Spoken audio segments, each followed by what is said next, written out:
kami terbitkan sebuah buku, namanya buku pendampingan, warnanya putih Pak.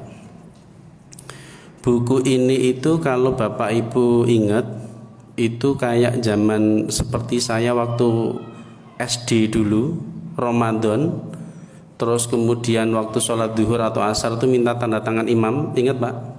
Pernah? Nah ini kira-kira kurang lebih nostalgia di situ. Jadi buku ini berisikan tentang 4 langkah atau 4 amalan yang kami sampaikan di bulan lalu, yang sudah kami uraikan. Contoh, langkah pertama adalah, Ibu tadi sudah menyebutkan dengan lengkap, ada sabar dan sholat. Kami berikan kolom di sini, sholat itu kan harus berjamaah. Ingat nggak itu? Kenapa harus berjamaah? Halo?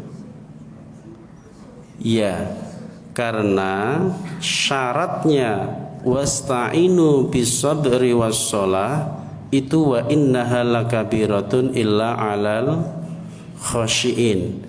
Jadi sholatnya harus khusyuk kalau mau minta tolong sama Allah. Kalau pengen utang-utangnya dilunasi, harus sholatnya khusyuk. Padahal untuk sholat khusyuk itu berat Pak. Karena sholat khusyuk itu berat, maka harus dibantu, yaitu dengan jamaah. Dapat poinnya? Di buku ini kita berikan kolom Pak. Ada kolom 1 sampai kolom 30, artinya 30 hari ke depan. Hari ini sampai 30 hari ke depan. Hari ini tanggal berapa Pak? 27. Berarti kira-kira berakhir tanggal 27 bulan Desember. Kolom ini ada kolom zuhur, asar, maghrib, isya, subuh. Jika Bapak jamaah diconteng, jika tidak jamaah Bapak silang. Hari pertama zuhur jamaah diconteng, asarnya jamaah diconteng, maghribnya jamaah diconteng, isaknya ketiduran atau malah makannya kebanyakan, enggak jamaah disilang. Ini misal Pak. Subuh tidak jamaah karena kesiangan, bangunnya 4:30, ya disilang, enggak jamaah. Itu diisi secara jujur, tidak perlu minta tanda tangan Pak Yai Pak, enggak perlu minta tanda tangan si imam nggih, nanti tidak malah lucu jenengan. Bayangno aku enggak tega. Jadi ada kolom zuhur, asar, maghrib, isya, subuh. Ini bisa Bapak bawa pulang supaya ini mewakili kami. Seandainya kami sudah nggak ngomong, buku ini bisa mendampingi panjenengan. Jadi setiap hari ngelingno, apa ngelingno Pak? Saya diprotes harus pakai bahasa Indonesia ini soalnya. Ngelingno itu apa? Mengingatkan panjenengan. Kaya ora padha ya. Napa ya? Yus pokoknya dampingi jenengan. Kaya bahasa Jawa niku jeweri jenengan, nek lali ya disilang kejewer dhewe. Tapi yang ini sing jujur Pak, bukan berarti kami berikan buku terus baru hari pertama diisi penuh sampai hari 30 disintang semua ya. Itu ngawur. Ini untuk jenengan sendiri, bukan untuk siapa-siapa. Ini kolom pertama. Kolom yang kedua berisi langkah yang kedua, yaitu sedekah setiap hari. Kok kaya rak muni to niki? Dolali napa kelalen? Padha mawon.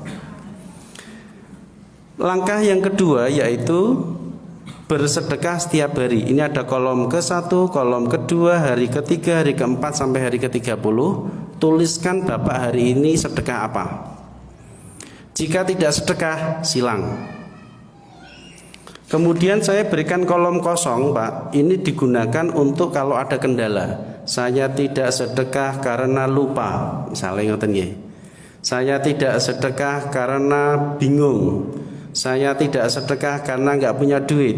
Saya tidak sedekah karena males. Wis pokoknya alasan-alasan sing nggak genah Pak. Tulis mawon. Engko lak paling enggak itu membuat jenengan mikir. Dapat poinnya nggih? Kemudian yang ketiga, langkah yang ketiga adalah kami pilihkan kemarin, jika Bapak Ibu ingat, adalah sholat tasbih. Ingat enggak? Boleh silahkan dilakukan tiap hari sekali atau 2 hari sekali, maksimal 3 hari sekali. Ojo nganyang meneh Pak. Memang hadisnya demikian, kalau bisa setiap hari, kalau nggak bisa sebulan sekali, kalau tidak mampu setahun sekali, kalaupun tidak mampu lagi, setidaknya selama dia hidup pernah melakukannya sekali. Nek jenengan yang penting kan seumur hidup saya sekali, ya iya, itu kalau normal Pak. Kan kita sedang butuh pertolongan Allah. Bapak pengen utangnya lunas toh?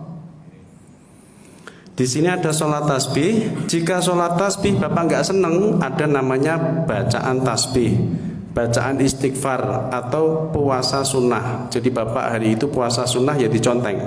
Kalau nggak puasa sunnah disilang. Ini kolom yang ketiga.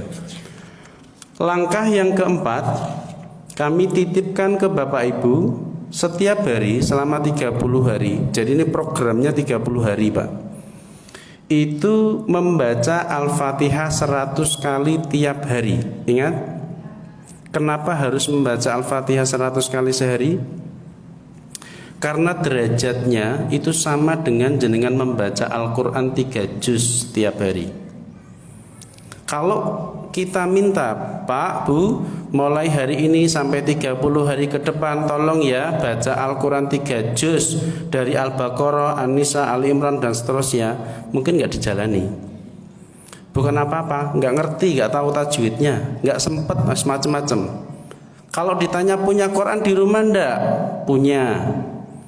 Kapan terakhir dipegang? Waktu bersih-bersih, bukan waktu dibaca, waktu bersih-bersih. Jadi itu kita, artinya ada kendala pada saat kita tekan Bapak, tolong baca Quran Pak sebanyak mungkin, sehari kalau bisa 3 juz. Itu tidak pada mampu, karena tajwidnya nggak ngerti, ilmunya nggak paham. Oleh karena itu kami berikan solusi, bacalah Al-Fatihah 100 kali sehari, insya Allah itu derajatnya sama dengan membaca Al-Quran 3 juz setiap hari. Kok bisa 3 juz? Ya, Al-Quran itu ada 6.666. Kok orang nyaut ora tau maca Quran apa niki? Anggap aja menjadi 7.000 ayat. Jadi 6.600 anggap aja 7.000 ayat satu Quran atau 30 juz itu. Sedangkan Al-Fatihah itu ada berapa ayat? 7. Kalikan 100 karena membacanya 100 kali. Berarti 700 ayat. 7.000 ayat satu Al-Quran gelondong dibagi 700 ayat sama dengan 10%. 30 juz itu 10%-nya adalah 3 juz. Itu kalkulasi kasarnya kurang lebih demikian. Sehingga kalau Bapak mau membaca Al-Fatihah tiap hari 100 kali, itu derajatnya seperti Bapak membaca Al-Quran tiap hari 3 juz. Ini adalah amalan, 4 amalan yang Bapak Ibu bisa amalkan atau lakukan untuk mendapatkan pertolongannya Allah. Apa hubungannya 4 amalan ini dengan utangnya lunas? Bukannya harusnya itu kerja keras biar dapat duit bayar utang. Bukannya kalau utang itu harusnya butuhnya duit bukan ganjaran. Kira-kira gitu ya? Kami jawab, karena kalau Bapak ingin melunasi utang dengan cara bekerja keras tok, itu sama saja Bapak menggantungkan kepada pundaknya sendiri, tidak kepada Allah. Sedangkan 4 amalan ini Bapak menggantungkan pertolongan lunasnya utang itu kepada Allah. Kenapa tidak cari dana talangan? Karena kalau Bapak mencari dana talangan itu berarti bergantung kepada makhluk, tidak bergantung kepada Allah. Baik jenengan mencoba kerja keras maupun cari dana talangan, itu hanya akan menyakiti diri Anda sendiri. Lah terus gimana nanti? Apakah uang sekoper turun dari langit? Ya enggak Pak. Tidak begitu cara Allah memberikan rezeki. Bapak sholatnya jamaah 30 hari full, sedekah juga tiap hari full tanpa jeda, sholat tasbihnya kenceng, baca Al-Fatihahnya kenceng setiap hari. Dari amalan inilah kemudian Allah menjadikan tokonya Bapak yang tadinya sepi jadi ramai. sehingga dikumpul-kumpulkan hasilnya bisa buat bayar utang.